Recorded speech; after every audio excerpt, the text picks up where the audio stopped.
Nijar yanzu ya mutu gaba da yanzu ko ake mashi shugaban kasan ya yadda saboda ita wannan harkan da ya shafi da jera wa'annan pipe din da za a kai iskan gas ya yiwu da sauri don kafin lokacin sanyi ya kai. Yanzu ka ji maganar ma da ake cewa ita kungiyar Ecowas in za ta kai tallafin abinci ma kasar Nijar duk da cewa ta ce ba wai ita ce za ta kai tallafin ba, kasashen turai ne suka bayar da tallafin domin ta kai. A bangare guda kuma ka ji batun da ake ta yi na shi shugaban juyin mulkin cewa lallai sai jakadun Nijar sun bar jakadun Faransa sun bar kasar Nijar. Ka ji rahotannin da suka ce an katse wutar lantarki kuma sun shaida musu cewa ba za su iya ci gaba da tsare su ba.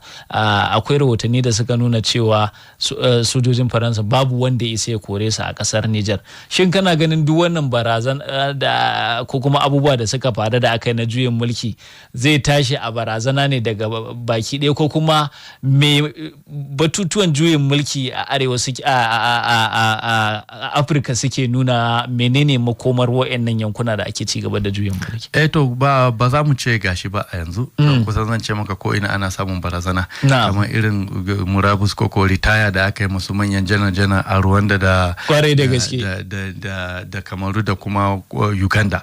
Kaga duka wayannan an yi ta shugabannin kasan kwarai da gaske sun sabunta jami'an tsaro. Barazana ne da suke gani don suna gani yadda ake juye-juye mulki na wasu wurare suna da zai iya yiwuwa, kuma ba komai ne yake ka haka ba sai na zalunci, don babu yadda za ka yi ka jima kana shekara akan mulki ko kai shekaru akan mulki amma a ce maka al'umman ka abin da kuma da a ce akwai ci gaba ne ma dai da sauki.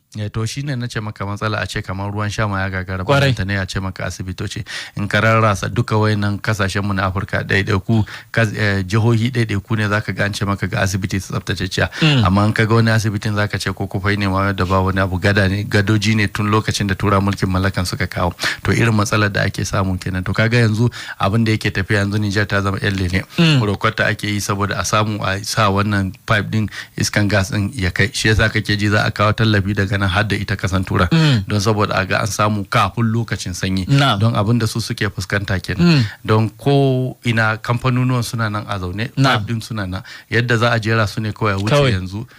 Kuma ga irin matsalar da aka samu a Nijar, to yanzu roƙon da suke yi kenan. Shi yasa muke ganin magana hari da kuma cewa mishi wani barazana abin yana daɗa mutuwa saboda kusan kowa yanzu yana da abubuwan da yake bukata.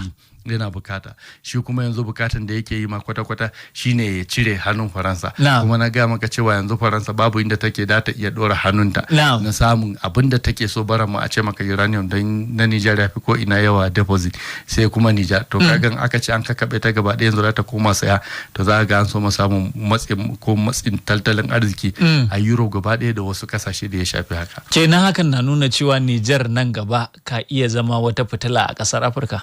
To ba shugabanci shine babban damuwa ko da a soja ne ko a demokaradiyya. Idan har aka iya samun shugabanci na adalci bai kamata ma a ce a ko wani baran ma a nan Najeriya ko da mai gadi ne wanda ya zo daga wata kasa bai kamata a ce ya kwana da yunwa ba, balanta ne a ce al'umman kasa. To shugabanci shi ke taka muhimmiyar rawa, amma idan har aka ce maka kowa zai iya samu resource control, don kukan da ake yi kenan. Idan aka samu resource control, albarkatun kasa, kowa a ce shugabancin kasa ko gwamnatin kasar ne take iya juya shi, to ba za a samu matalauci hakan nan ba sai dan an samu shugabancin. Allah ya kyauta. Masu sauraro